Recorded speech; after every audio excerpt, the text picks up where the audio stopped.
इस कहानी के सभी पात्र और घटनाएं काल्पनिक हैं, जिसका किसी भी व्यक्ति या घटना से कोई संबंध नहीं है। यदि किसी घटना के साथ इसकी समानता होती है, तो इसे मात्र एक संयोग कहा जाएगा।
दिग दिगंत और अनंत तक गूंजायमान है।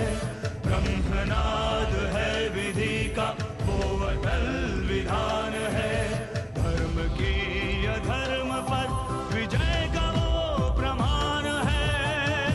जायमान है वो अटल विधान है। विजय का वो प्रमाण है। ब्रह्मांड का महान योद्धा आर्यमान है।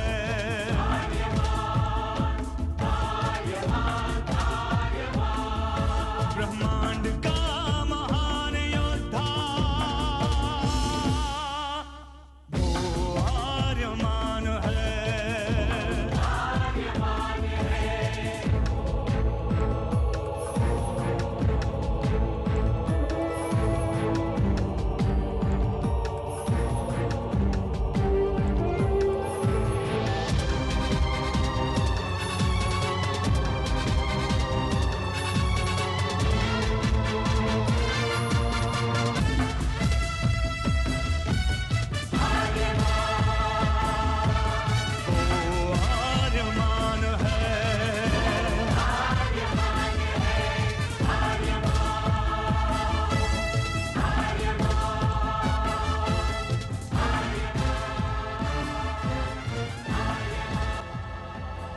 अनंत असीम ब्रह्मांड, अद्भुत, विशाल, विराट, जहां असंख्य आकाश गंगाएं प्रतिक्षण बनती रहती हैं, मिटती रहती हैं। हर आकाश गंगा में होते हैं अनगिनत तारे, अनेकों सूरज, और सूरज के साथ होता है अपना सौर मंडल, जिसमें रहते हैं अनेकों ग्रह।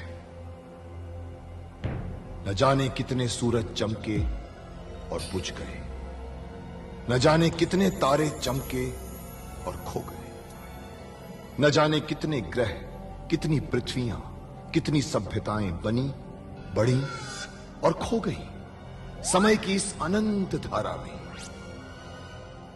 इन्हीं अनजानी परंतु अमर गाथाओं में से एक है महागाथा ब्रह्मांड के योद्धा आर्यमान की। बहुत समय पहले पृथ्वी से लाखों प्रकाश वर्ष दूर आर्याना आकाश गंगा में एक ग्रह था, थार।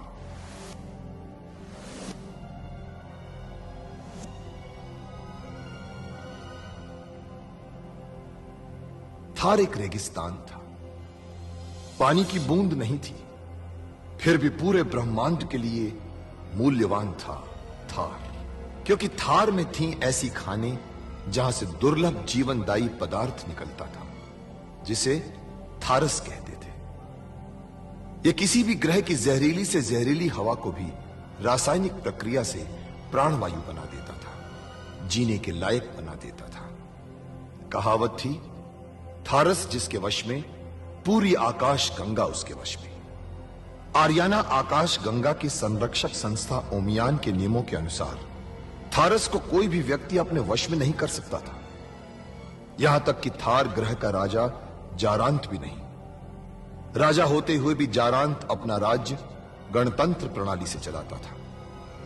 खानों से निकलने वाले थारस का 25% भाग ही थार ग्रह के हिस्से में आता था। बाकी का हिस्सा ओसेक अंतरिक्ष संगठन में चला जाता था। ओसेक आर्याना आकाश गंगा के व्यापारियों का संगठन था और जिसका संचालन अंतरिक्ष में बनाए गए एक कृत्रिम ग्रह ओसेक से होता था। मगर ओसेक संगठन में कई व्यापारी ऐसे भी थे जो अति महत्वाकांक्षी थे, जो पूरे ब्रह्मांड में अपना आधिपत्य स्थापित करना चाहते थे। परंतु जब तक ओमियान था तब तक कोई कुछ नहीं कर सकता था। ओमियान अंतरिक्ष के लोगों की संरक्षक संस्था थी जो अंतरिक्ष के निवासियों के हितों का पूरा ध्यान रखती थी और अपनी शांति सेना के द्वारा संपूर्ण ब्रह्मांड में शांति और व्यवस्था बनाए रखती थी। इसी ओमियान संस्था का अध्यक्ष था महान होशिंग। होशिंग जिस ग्रह पर रहता था उस ग्रह का नाम था गुरुक्षेत्र, जहां आज छिड़ी हुई है एक महाजंग।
आर्यमान का गुरुदेव होशिंग को प्रणाम।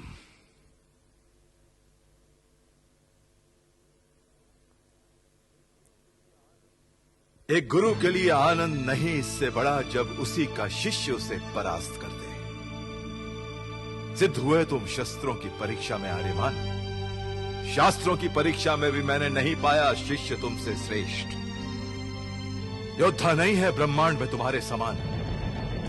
मुक्तिदाता होगे तुम ही आर्याना आकाश गंगा के। आपके आशीर्वाद से सब कुछ संभव है आचार्य।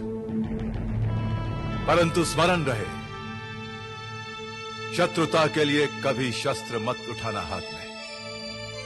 शस्त्र उठाना सदैव शास्त्रों के सम्मान के लिए, धर्म की रक्षा के लिए।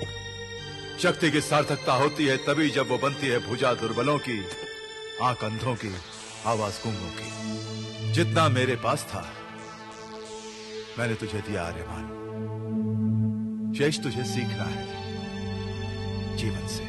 मेरे जीवन तो आपके चरणों में है आचार्य। आपके वचन मेरे लिए शास्त्र हैं और आपके इशारे मेरे लिए आदेश। और ये कुरुक्षेत्र मेरे लिए विश्व है आचार्य। मुझे और कुछ नहीं चाहिए, मुझे और कुछ नहीं चाहिए। गुरु शिष्य का गर्भ होता है आर्यमान, और एक ना एक दिन गर्भ तो छोड़ना ही पड़ता है जीने के लिए। समय से अधिक रहना गर्भ में हानिकारक होता है दोनों के लिए। तेरा जन्म नहीं हुआ इस गुरु क्षेत्र से बंधे रहने के लिए। अनंत ब्रह्मांड है तेरी कर्म भूमि, और तेरा कर्म है मुक्ति आर्याना अंतरिक्ष की। आर्याना, अंतरिक्ष, ब्रह्मांड, मेरे कंधों पर इतना बोझ मत डालिए आचार्य।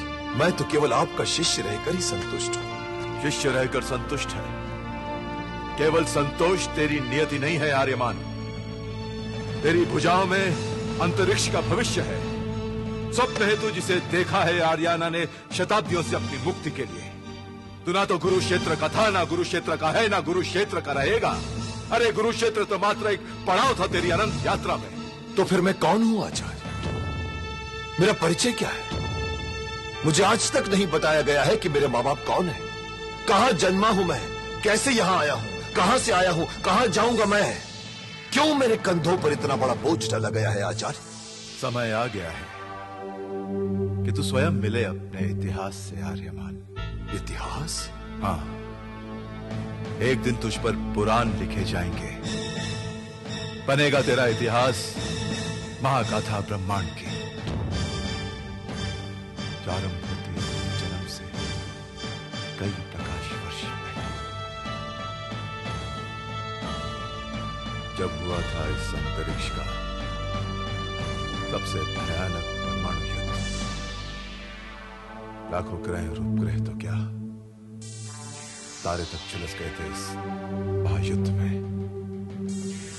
बचे हुए ग्रहों के लोगों ने अपने प्रतिनिधि बुलाए शांति की स्थापना के लिए, ओमियान की स्थापना के लिए।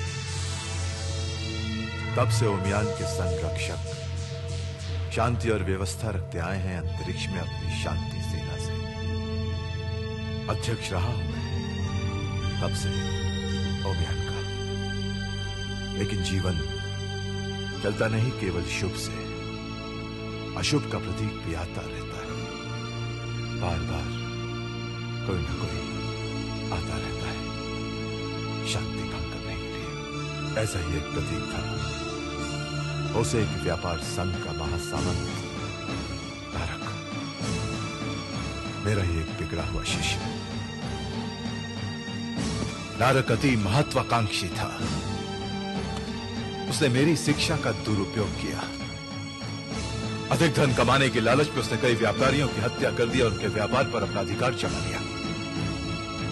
उसने इतना धन इकट्ठा कर लिया कि थार नरेश चारांत को भी चालाकी से अपने जाल में फंसा दिया और जीवन उपयोगी थारस पर अपना ठेका जमा लिया।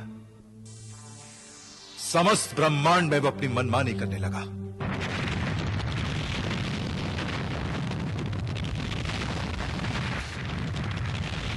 ये क्या किया महासामंत नारक? जरा सी बात के लिए आपने पूरा ग्रह उड़ा दिया। प्रश्न जरा सी बात का नहीं, सिद्धांतों का होता है सामंत वैशाख। जरा सी खरोंच आगे चलकर नासूर बन जाती है, इसलिए इसका इलाज पहले ही आवश्यक होता है। ये कैसा इलाज? उसने आपका एक छोटा सा प्रस्ताव नहीं माना, उसके लिए आपने करोड़ों लोगों की जानें ले ली।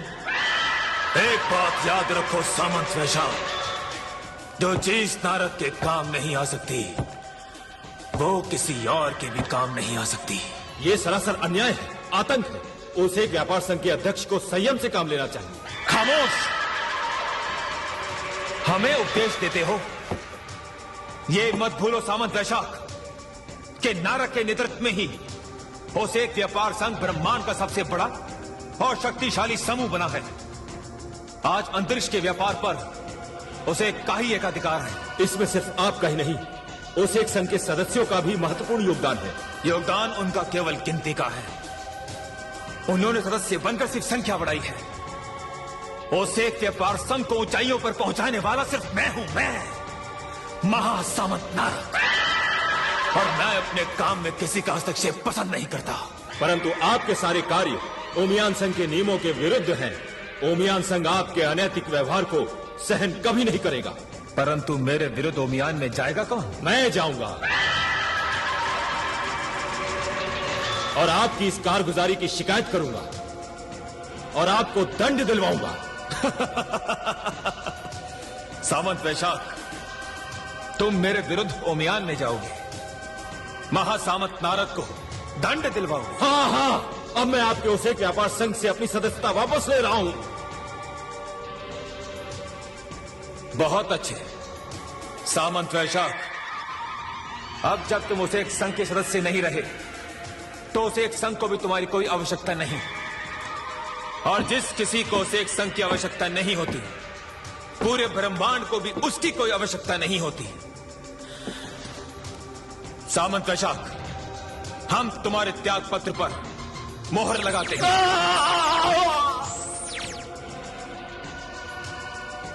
नारद की महत्वाकांक्षा ब्रह्मांड से भी बड़ी है, तो उसके सामने यह हरियाणा आकाश गंगा का चीज है। जो हमारी महत्वाकांक्षा के विरोध में सर उठाएगा, वो सर इसी प्रकार कुचल दिया जाएगा। हरियाणा तो नारद के विजय अभियान का प्रथम चरण है। उस पर अधिकार करने के लिए पहले हमें थार ग्रह के महाराज जारांत के थारस पर पूरा अधिकार प्राप्त करना होगा, और उसके बाद उसे एक व्यापार संघ के अंतरिक्ष यान ब्रह्मांड की दूसरी आकाश गंगाओं की यात्रा करेंगे, उन पर विजय प्राप्त करेंगे। ओसेक को ब्रह्मांड के कोने कोने में पहुंचाने का सपना देखा है महासामंत नारद ने। अगर कोई हमारी महत्वाकांक्षा के विरोध में खड़ा होने की कोशिश करेगा, तो उसे नारद से भी बड़ा सपना देखना चाहिए, और उसके पास नारद से भी ज्यादा खतरनाक दिमाग होना चाहिए। प्रणाम महासामंत नारद। जाबू नरेश शोर ने क्या उत्तर दिया दूत? जी ये अटक अटक कर क्या बोल रहे हैं? साफ साफ क्यों नहीं बोलते? जाबू ग्रह के राजा शोर ने अपनी पुत्री के साथ आपके विवाह प्रस्ताव को अस्वीकार कर दिया है। क्या? और तुम बुजदिलों की तरह वापस आ गए। आगे मुझे कदम बढ़ाने की आपकी आज्ञा नहीं थी महासामंत नारद। मूर्ख, ऐसे मामलों में नारद की आज्ञा की आवश्यकता नहीं होती। उस बुड्ढे की इतनी हिम्मत कि हमारे प्रस्ताव को ठुकरा दे। दूत जी। जाबू ग्रह पर आक्रमण की तैयारी करो। क्या करने का निशान हमारे अंतरिक्ष की चीज शायद तभी बुलाई थी मैंने आपातकालीन सभा ओमियान की।